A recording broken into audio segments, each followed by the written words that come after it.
The cognitive unconscious, the 90% brain that you don't actually know very much, is essential, it's critical, but it's also very sensitive to error. That is, any difference between stuff coming in and what happens to be in there already, it reacts without you thinking about it and sends little signals down pathways that are related to your fear centers in your brain. Oh, now we're getting to the part here about human beings not liking to change too much. And the answer is, fundamentally, we aren't very good about this in terms of the way it usually presents us. It presents itself from the outside. It presents itself as something we weren't expecting. It presents itself as something that might overturn our conscious sense of self. Any of those things that we're not worried about, where the conscious mind goes, what's this? Doesn't fit anything I know. Defend myself. Is also an automatic part of what we do here. And it provides a basis for understanding why lots of times change doesn't work well. What if we actually could reframe the process of change in a much more positive way?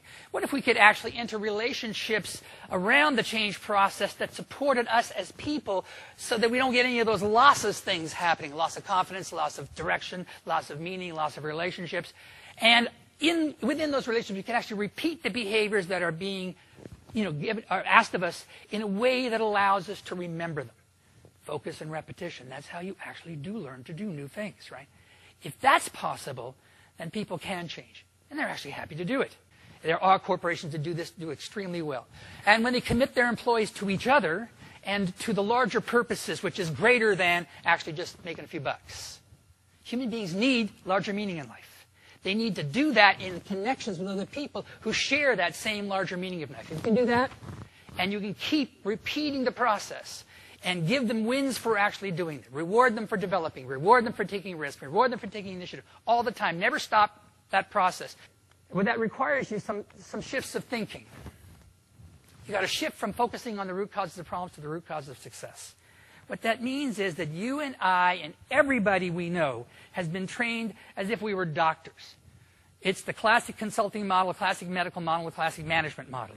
Tell me what the problem is. Tell me more about what the problem is. Okay, now let's get to the cause of this problem. Right? And by the time you get through people telling you about their problems and then trying to dig around in their motivational structure about what actually caused these problems, everybody's so freaking depressed they don't know what to do. And then you have to say, okay, let's solve these problems.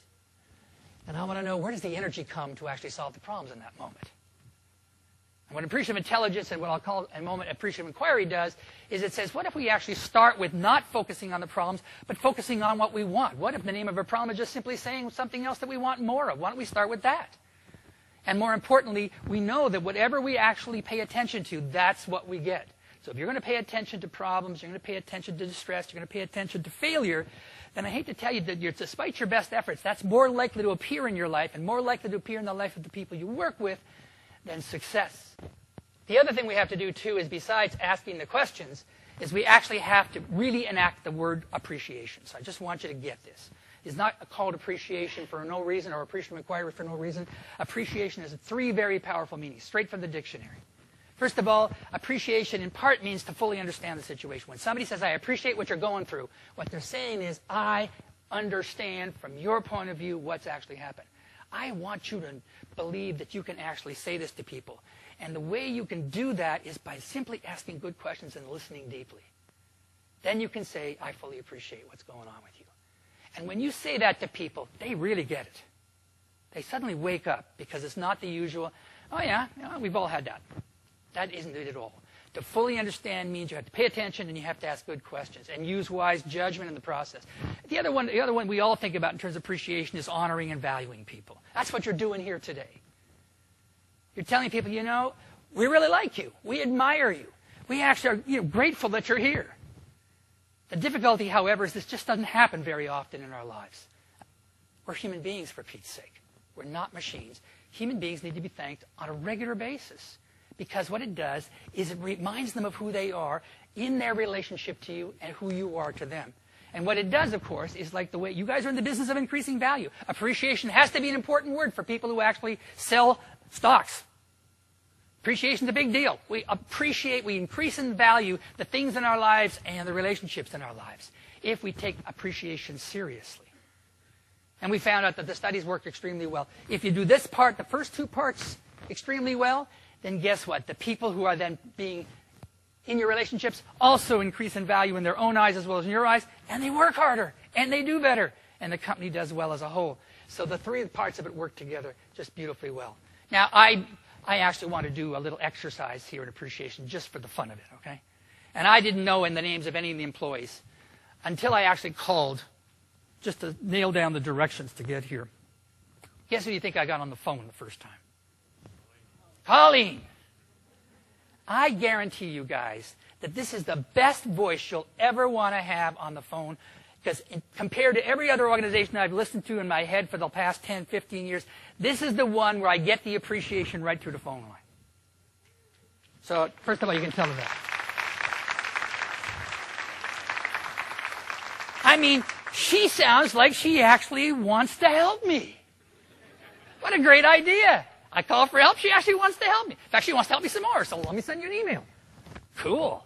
This is really working for me now. We're going to do it for Colleen because she's here and I knew her name. So the first thing is Colleen gets to sit down, but I hate to tell you, you all get to stand up again. So you have to get to stand up again. Everybody got it? Colleen, you are one of the most talented people we know. And whether you know it or not, she actually is. Colleen, lots of people love you. How about you are smart, intelligent, and beautiful, Colleen. How you feeling about this, Colleen? We good about this? And here we go. Colleen, we enjoy working with you. Again, Colleen, you are fabulous, and we appreciate you for who you are, and now you can applaud her. Thank you. You may now sit. Thank you very much. Value and honoring people is a critical part of the appreciation process. What it does, of course, is it fills them with a kind of positive energy and positive emotions. It drags their mind away from that automatic fear reaction that comes when differences approach us in our everyday lives. The power is to engage your positive emotions and your positive thoughts and then put them into a situation where we're going to move to the future.